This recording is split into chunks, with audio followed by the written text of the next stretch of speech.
اور جیسا کہ نبی صلی اللہ علیہ وسلم نے بھی فرمایا کہ لا مالک الا اللہ عز وجل، کہ اللہ عز وجل کے سوا کوئی مالک ہے ہی نہیں. باقی جتنے بھی ہیں وہ تمام مختلف چیزوں میں وقتی طور پر تھوڑا بہت کچھ اختیار رکھتے ہیں، اور وہ بھی دراصل حقیقی طور پر اللہ ہی سبحانہ تعالیٰ کے دیے ہوئے اختیار میں سے ہے. قرآن مجید میں سورۃ سبا میں آتا ہے قُلِ ادْعُوا الَّذِينَ زَعَمْتُم مِّن دُونِ اللَّهِ لَا يَمْلِكُونَ مِثْقَالَ ذَرَّةٍ فِي السَّمَاوَاتِ وَلَا فِي الْأَرْضِ وَمَا لَهُمْ فِيهِمَا مِن شِرْكٍ وَمَا لَهُ مِنْهُم مِّن ظَهِيرٍ. کہہ دیجئے پکارو ان کو جنہیں تم نے اللہ کے سوا گمان کر رکھا ہے، یعنی اللہ کے سوا کسی اور ہستی کے بارے میں اگر تمہارا یہ خیال ہے کہ ان کے قبضے میں کوئی چیز ہے یا ان کے اختیار میں کچھ چیز ہے یا کچھ وہ بگڑی بنا سکتے ہیں یا کسی مشکل میں کام آ سکتے ہیں، تو ان کو پکار کے دیکھو مدد کے لیے. وہ نہ آسمانوں میں ذرہ برابر کسی چیز کے مالک ہیں اور نہ زمین میں، یعنی ان کا اختیار ہے ہی نہیں، اور نہ ان کا ان دونوں میں کوئی حصہ ہے، کوئی شراکت نہیں، اور نہ ان میں سے کوئی اس کا مددگار ہے. ایک اور جگہ پر فرمایا وَاتَّخَذُوا مِن دُونِهِ آلِهَةً، لوگوں نے اس کے سوا کچھ اور الہ بنا رکھے ہیں. لا يخلقون شيئا، وہ کسی بھی چیز کو پیدا نہیں کر سکتے. وهم يخلقون، اور وہ تو خود پیدا کیے گئے ہیں. ولا يملكون لانفسهم ضرا ولا نفعا، اور وہ تو اپنی جان کے بھی نفع نقصان کے مالک نہیں. کسی اور کے مالک تو کہاں، وہ خود اپنے بھی مالک نہیں، خود اپنے سے بھی کسی تکلیف کو دور نہیں کر سکتے، خود اپنی مرضی سے کچھ نہیں کر سکتے. ولا يملكون موتا ولا حیاتا ولا نشورا، نہ وہ زندگی کے مالک ہے، نہ وہ موت کے مالک ہے، اور نہ وہ دوبارہ جی اٹھنے کے اوپر کچھ قدرت رکھتے ہیں، دوبارہ اٹھائے جانے کے بھی وہ مالک نہیں. حقیقت یہ ہے کہ زندگی اور موت بھی اللہ کے اختیار میں ہے. ہماری روح کا مالک بھی وہی ہے. جب اس نے چاہا اس جسم میں داخل کر دی، اور جب چاہے گا لے جائے گا، اور کوئی کچھ بھی نہیں کر سکتا. ہر انسان کی زندگی میں ایسے لمحات آتے ہیں، ایسے اوقات آتے ہیں کہ جب اس کے پاس بہت عزیز اور گراں قدر قیمتی چیزیں اس کے ہاتھ سے چلی جاتی ہیں جو اس کی ملکیت میں ہوتی. ایسے میں انسان بعض اوقات بہت پریشان ہوتا ہے. لیکن اگر وہ اللہ سبحانہ وتعالیٰ کی اس صفت کو یاد رکھے، اس قدرت کو یاد رکھے، اور اس کے ساتھ اس کی حکمت اور اس کے علم کو یاد رکھے، تو پھر اس کی زندگی میں پریشانی نہیں ہوگی. کیونکہ ہمارے پاس جو کچھ ہے اسی کا دیا ہوا ہے، اور اس میں سے جو چاہے وہ واپس جب چاہے لے لے، کیونکہ اس کا اصل مالک وہ ہے. ہم تو اپنے نفس کے بھی مالک نہیں، اپنے بچوں کے مالک نہیں. ہمارے پاس جو زمین میں نعمتیں ہیں جتنی بھی، ان کے بھی حقیقی مالک ہم نہیں. وہ تو اللہ سبحانہ و تعالیٰ نے اپنی رحمت کے طور پر ہمیں عطا کی ہیں، اپنی رحمت کے ساتھ عطا کی ہیں، اور جب چاہے وہ ان میں سے جس چیز کو لینا چاہے وہ لے سکتا ہے، کیونکہ ان سب چیزوں کا اصل مالک تو وہی ہے. نبی صلی اللہ علیہ وسلم نے فرمایا جان رکھو کہ اگر ساری امت مل کر بھی تمہیں کوئی فائدہ پہنچانا چاہے، یعنی تمام لوگ اکٹھے ہو جائیں اور تمہیں کچھ دینا چاہیں، تو وہ تمہیں نفع نہیں دے سکتے سوائے اس کے جو اللہ نے تمہارے لیے لکھ دیا ہو. یعنی جو اللہ نے تمہارے حصے میں رکھا ہے بس وہی تمہیں ملے گا. اور اگر وہ سارے مل کر تمہیں کوئی نقصان پہنچانا چاہیں تو وہ تمہیں کوئی نقصان نہیں دے سکتے سوائے اس کے کہ جو اللہ نے تمہارے مقدر میں لکھ دیا ہے. اس لیے انسان کو اس بات سے بے فکر ہو جانا چاہیے، اس بات سے بے خوف ہو جانا چاہیے کہ کوئی اور اس کے کچھ بگاڑ سکتا ہے. اسی طرح اللہ کے سوا کسی اور سے امید نہیں رکھنی چاہیے کہ کوئی اور اسے کچھ دے سکتا ہے، کیونکہ دینے والا وہی ہے جس کے پاس کچھ ملکیت ہے اور جس کے پاس کچھ اختیار ہے. قرآن مجید میں نبی صلی اللہ علیہ وسلم کے بارے میں آیا، اللہ تعالیٰ فرماتے ہیں قل، آپ کہہ دیجئے لا املک لنفسی نفعا ولا ضرا، کہ میں تو اپنے نفع نقصان کا بھی مالک نہیں. اور آپ کون ہیں؟ آپ کوئی معمولی ہستی نہیں ہیں، اللہ کے حبیب ہیں، محمد الرسول اللہ ہیں، سید الانبیاء ہیں. اور ان کے بارے میں فرمایا جا رہا ہے کہ آپ لوگوں کو بتا دیجئے کہ میں اپنی جان کے نفع نقصان کا بھی مالک نہیں ہوں، الا ما شاء اللہ، مگر جو اللہ چاہے. وَلَوْ كُنْتُ أَعْلَمُ الْغَيْبَ، اگر میں غیب جانتا ہوتا، لَاسْتَكْثَرْتُ مِنَ الْخَيْرِ، تو میں خیر میں بھلائیوں میں بہت کچھ حاصل کر لیتا. وَمَا مَسَّنِيَ السُّوءُ، اور مجھے کوئی تکلیف نہ پہنچتی، کسی قسم کا کوئی دکھ مجھے نہ پہنچتا. ان انا الا نذیر وبشیر لقوم یؤمنون، میں تو محض ایک ڈرانے والا اور خوشخبری دینے والا ہوں ان لوگوں کے لیے جو ایمان لے آئیں. ایک اور جگہ پر آتا ہے قل انی لا املک لکم ضرا ولا رشدا، آپ کہہ دیجئے کہ بے شک میں تمہارے لیے نہ کوئی نقصان پہنچانے کا اختیار رکھتا ہوں اور نہ کسی بھلائی کا، کیونکہ ہر چیز کا اصل مالک تو اللہ ہے۔ اور یہ ایک ایسی حقیقت ہے کہ جو اللہ سبحانہ وتعالیٰ نے انسان کی فطرت میں رکھ دی ہے کہ انسان جب اپنے آپ کو بہت سی چیزوں میں بے بس اور بے اختیار پاتا ہے تو اس کا دل گواہی دیتا ہے کہ واقعی ہر چیز دراصل اللہ کے اختیار میں ہے اور وہی مالک ہے۔ مشرکین مکہ بھی اس بات کو بہت اچھی طرح سمجھتے تھے، اسی لیے جب وہ حج پہ جانے کے لیے تلبیہ پڑھتے تو وہ کیا کہتے؟ لبیک لا شریک لک الا شریکا هو لک تملکہ وما ملک، مگر تیرا ایک شریک ہے، کیونکہ وہ شرک کرتے تھے، کہتے تھے کہ تیرا ایک شریک ہے، تو اس کا مالک ہے، یعنی جن کو وہ اللہ کا شریک بناتے ان کے بارے میں بھی سمجھتے تھے کہ ان کا بھی اصل مالک اللہ ہی ہے اور وہ کسی چیز کے مالک نہیں، اور یہ کہتے ہوئے بیت اللہ کا طواف کیا کرتے تھے۔ تو ہم سب کا اس بات پر ایمان ہونا چاہیے، اس بات پر یقین ہونا چاہیے کہ حقیقی مالک اللہ ہی ہے، اور جب ہم کسی بھی چیز کے ضرورت مند ہوں، کچھ بھی چاہیں، تو حقیقی مالک کے آگے فریاد کریں کہ اے اللہ جو ہر چیز کا مالک ہے، تو جو چاہے کر سکتا ہے اور ہر چیز پر قدرت بھی رکھتا ہے، اور جب تو دینا چاہے تو تجھے کوئی روکنے والا بھی نہیں۔ تو اس طرح انسان کی دعا کے اندر ایک یقین پیدا ہو جاتا ہے اور انسان کو اطمینان نصیب ہوتا ہے کہ واقعی کوئی ہے جو سب کچھ کرنے پہ قادر ہے، اور یہ چیز انسان کے لیے حقیقی تسلی کا باعث بنتی ہے۔ اور یہاں سے یہ بات بھی پتہ چلتی ہے کہ اگر وہ مالک ہے تو پھر باقی سب اس کے مملوک ہیں، باقی سب اس کے اختیار میں ہیں، اور ان کے دل بھی اللہ کے اختیار میں ہیں۔ اس لیے کوئی بڑے سے بڑا ظالم کسی پہ ظلم نہیں کر سکتا، کیونکہ اللہ سبحانہ وتعالیٰ اگر اسے اذن نہ دے، کیونکہ اس کے پاس جو وقتی اختیار ہے وہ بھی دراصل اللہ ہی کا دیا ہوا ہے، کیونکہ حقیقی بادشاہ وہی ہے۔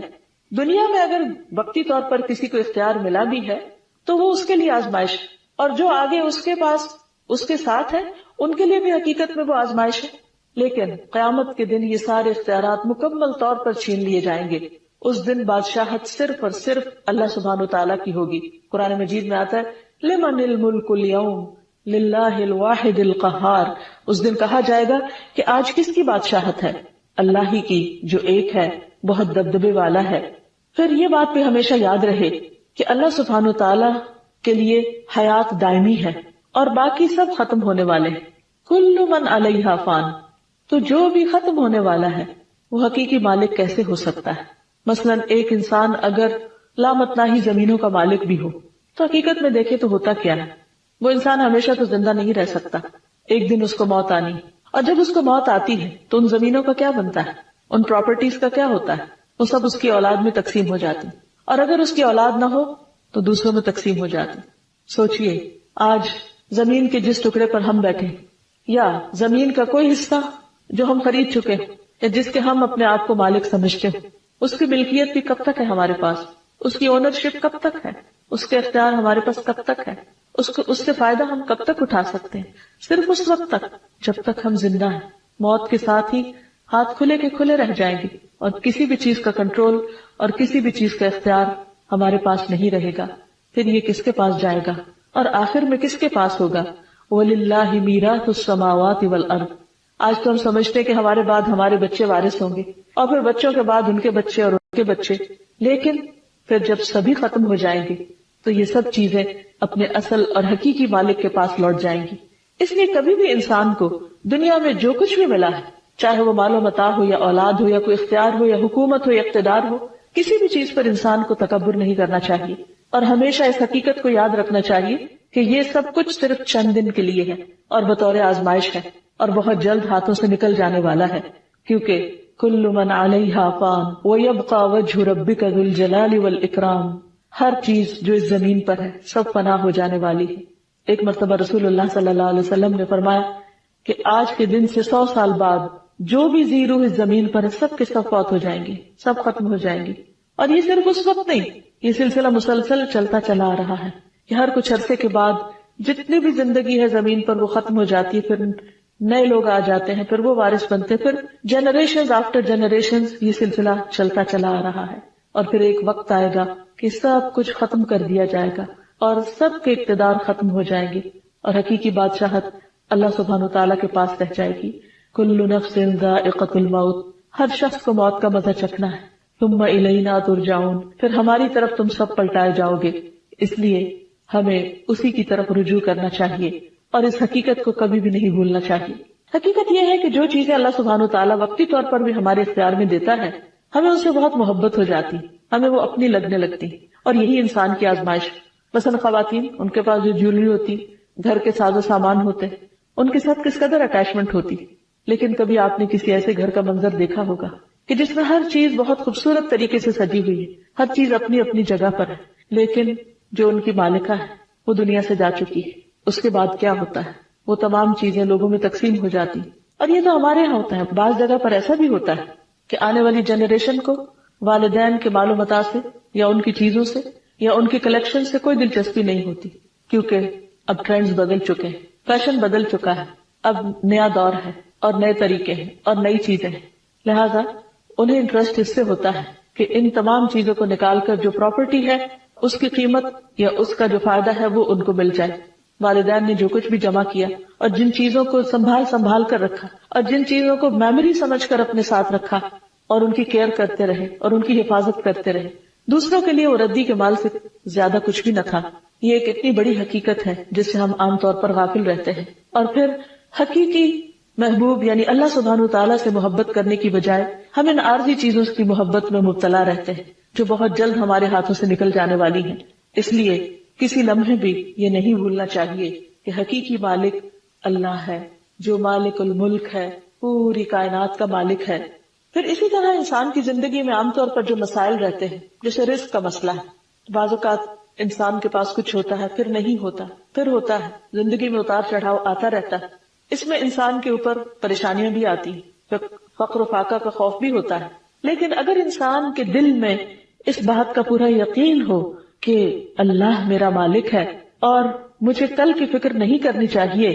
اس خوف اور غم میں نہیں جینا چاہیے کہ کل میرا کیا ہوگا یا میرے ساتھ کیا معاملہ کیا جائے گا، نہیں، اگر اس کا یہ یقین ہے کہ ہر چیز اللہ کے اختیار میں ہے، وہ جسے چاہے دے سکتا ہے، جیسا کہ قرآن مجید کی اس آیت سے پتہ چلتا ہے، قل اللہم مالک الملک تؤتی الملک من تشاء وتنزع الملک ممن تشاء وتعز من تشاء وتذل من تشاء بیدک الخیر انک علی کل شیء قدیر۔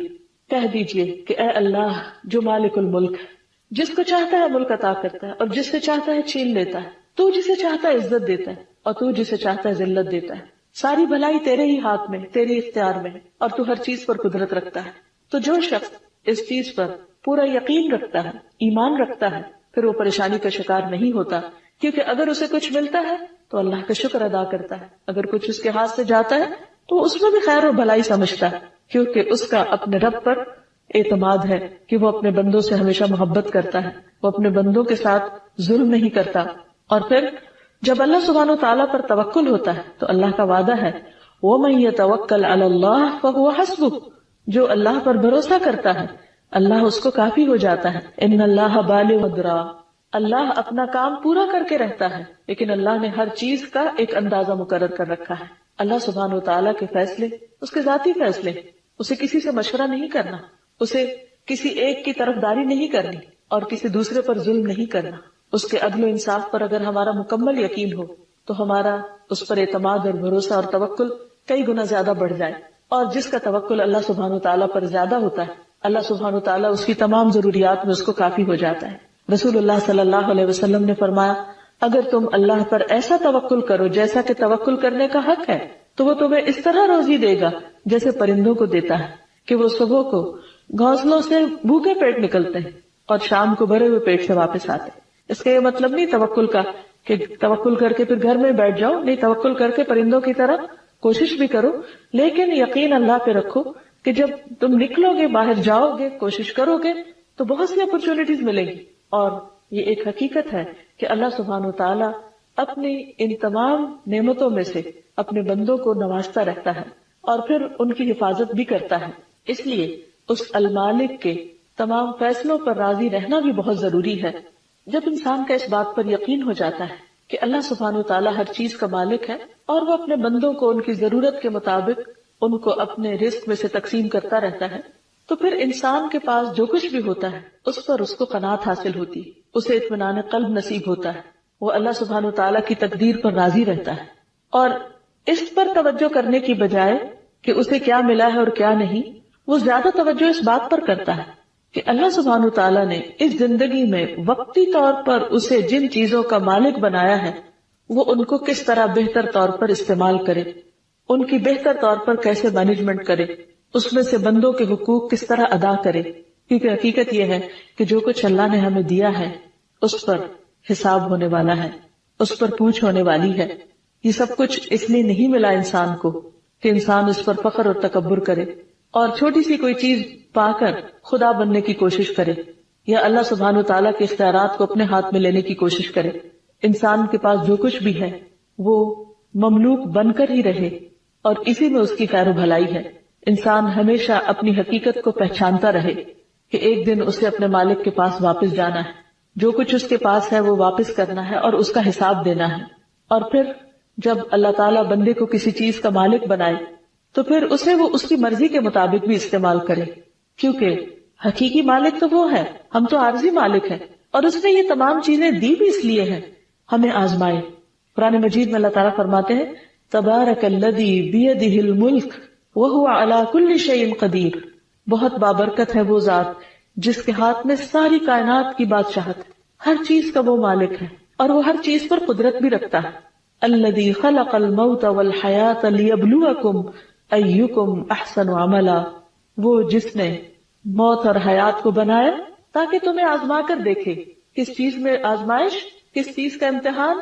ایکم احسن عملا، کہ تم میں سے اچھے عمل کون کرتا ہے، کام کس کے اچھے۔ گویا کچھ بھی جو اس نے دیا، مثلا اگر اس نے ہمیں ہمارے جسم کا مالک بنایا ہے وقتی طور پر، تو وہ ہم سے دیکھ رہا ہے کہ ہم اس جسم سے کیا کام لیتے ہیں، کیا اس کی اطاعت کے مطابق یا اس کی نافرمانی کے۔ مثلا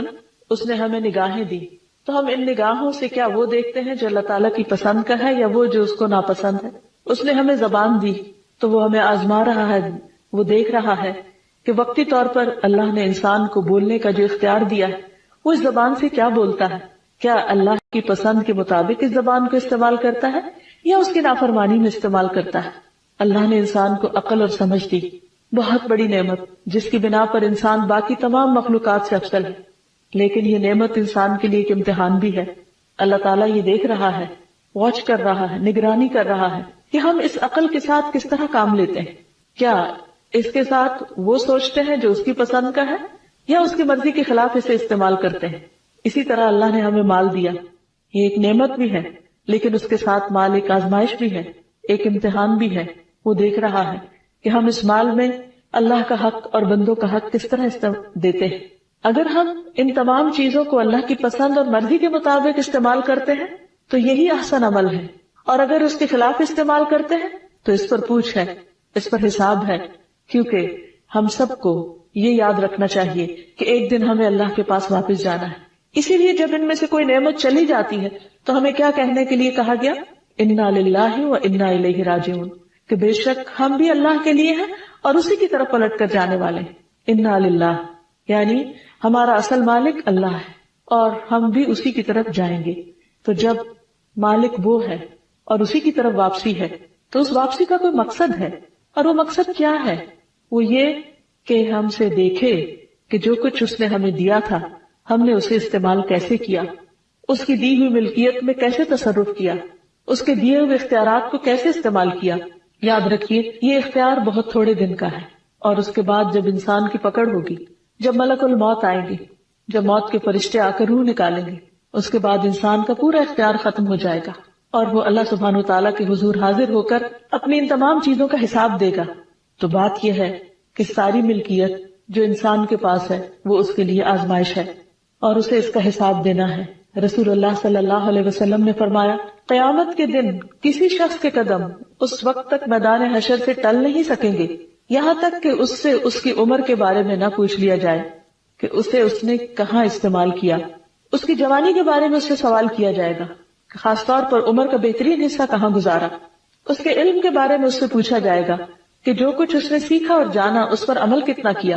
پھر اسی طرح اس کے مال کے بارے میں پوچھا جائے گا کہ اس نے مال کمایا کہاں سے اور خرچ کہاں پر کیا۔ اور ایک روایت میں آتا ہے کہ اس کے جسم کے بارے میں سوال ہوگا کہ اس نے اپنا جسم کس کام میں گھلایا، کہاں کھپایا۔ گویا ساری صلاحیتیں، طاقتیں اور جو کچھ بھی اللہ نے دیا وہ اللہ کی فرما برداری میں استعمال کیا یا اس کی نافرمانی میں۔ اسی طرح بعض اوقات انسان کو کچھ بندوں کے اوپر ذمہ دار بنا دیا جاتا ہے، وہ اس کی رعایا ہوتے ہیں، اور حقیقت میں دیکھا جائے تو ہر شخص کسی نہ کسی کا ذمہ دار ہے. جیسے نبی صلی اللہ علیہ وسلم نے فرمایا کلکم راع وکلکم مسئول عن رعیتہ، تم میں سے ہر شخص نگران ہے اور ہر شخص سے اس کی رعیت کے بارے میں سوال کیا جائے گا. فالمرأۃ راعیۃ فی بیت زوجہا، عورت کے بارے میں بھی کہا گیا کہ عورت اپنے شوہر کے گھر میں نگران ہے. ومسئولۃ عنہا، اور اس سے اس کے بارے میں سوال کیا جائے گا کہ اس کے گھر میں کیا ہوتا رہا، اس کے بچے کیا کرتے رہے. اسی طرح گھر کے خادم کو بھی نگران قرار دیا گیا، جو چیزیں اس کے اختیار میں ہیں. مثلا ایک مالک اس کو جہاں جس کام میں لگاتا ہے